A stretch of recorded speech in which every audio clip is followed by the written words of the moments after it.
అప్పుడు మళ్ళీ వికారాబాద్ ఎస్పీ గారు ఫోన్ చేశాడు.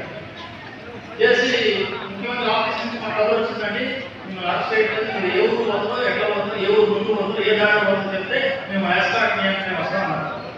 మీ ఎస్కాట్ మాకు అక్కర్లేదు, మా ఎస్కాట్లోనే రాత్రికి జైల్లో పెట్టారు పోలీస్ స్టేషన్లలో. 5 పోలీస్ స్టేషన్లో 100 మంది ఉన్నారు అన్నమాట. అంతా ముందు రోజు రాత్రికి అరెస్ట్ చేశారు. వాళ్ళందరినీ వదిలిపెట్టాలి, లేకపోతే మీ దగ్గర ధర్నా చేస్తామని చెప్తారు. 60 గంటల్లో మొత్తం 5 స్టేషన్ ఖాళీ, మొత్తం కమ్యూనిస్ట్ పార్టీ కార్యక్రమాలు బయటకు వచ్చేసింది. అందరూ చేసుకొని ఆ ఊళ్ళని తిరిగి సాయంత్రం ఇవాళ ఇంటర్వ్యూ చేశాం, యూట్యూబ్లో తీసాం. ఆ రకంగా ముఖ్యమంత్రి ఏమన్నాడు, వంటలు ముందు పెట్టి ఉంది స్టేట్మెంట్ ఓవర్లకి చెప్పాడు, పత్రికలు వచ్చి చూసుకుంటారు. విడుదల అట్లాంటి ఊరు తీసుకున్నాడు. వాస్తవం కాదు. 2 పంటలు పండే సురక్షితంగా మాట్లాడాలి. ఎక్కడ రిప్లికేషన్ పెట్టి పంటలు సాగు చేస్తున్నాడు. బోర్ వ్యవసాయం నడుస్తుంది. లంబాడు తండాలే కానీ చాలా శ్రీమంతులు ఉన్నారు, పక్కా బిల్డింగ్లు ఉన్నాయి. మనం ఇప్పుడు సత్తుపల్లి ఎంత అందమైన బిల్డింగ్లు ఉన్నాయి, అంత అందమైన బిల్డింగ్లు కూడా కనపడ్డాయి అక్కడ. అంత పక్కాగా ఉన్నటువంటి గ్రామాలు, వ్యవసాయ అభివృద్ధి అయిన గ్రామాలు. ఈ పంటలు తీసుకోవడానికి, ఈ పంటలు పండే భూమి తీసుకోవడానికి నీకు పోరాట వచ్చింది.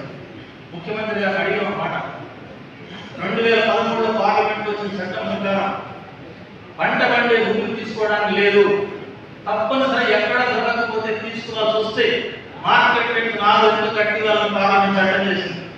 ఈ చట్టం ఉండగా మీరు ఆ చట్ట వ్యతిరేకించేది ఎట్లా వదులుతున్నారంటే, ఇక ఈ కమ్యూనిస్ట్ చదువుకుంటే వదలాలనుకున్నాడు. ఏంటో మామూలుగా స్పష్టంగా ప్రకటించాడు. అక్కడ ఫార్మాసిటీ రద్దు చేస్తున్నాం, ఆ భూమి తీసుకోవట్లేదు, ఇచ్చేస్తున్నట్టు ప్రకటించారు. మనం ఎంతమంది ఎమ్మెల్యేలు సాధించాం? చాలా మంది ఎమ్మెల్యేలు కూడా చాలా మంది స్టేట్మెంట్ ఇచ్చారు, చేశారు. మంచిదే, ప్రజల కోసం మాట్లాడిన.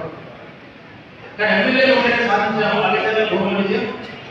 ఎంపీలు ఉంటేనే సాధించామా? ఎంపీలు ఎమ్మెల్యేలు ఉంటే మంచిదే, అది కూడా ఒక సాధారణంగా చేసుకుంటాం. పార్లమెంట్ అసెంబ్లీలో కూడా మన భూమి ప్రజల కోసం నిర్మిస్తాం. కానీ అది లేదు, వెనకపోయినట్టు కాదు, కమ్యూనిస్టులు బలహీనపడినట్టు కాదు. కమ్యూనిస్టు బలం సీట్లో లేదు, కమ్యూనిస్టు బలం గుండె ధైర్యంలో ఉంది, ప్రజల మధ్యలో ఉంది. ప్రజల్లోకి పోతే మనం ఏ విధంగా సాధించగలం, అది సాధించి చూపించాం.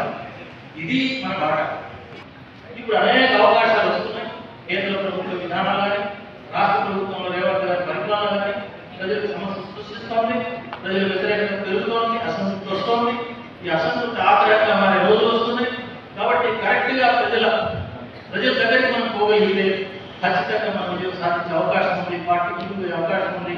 ఆ విధంగా మనం పనిచేయాలని మనం కోరుకుంటూ సెలవు. నమస్కారం.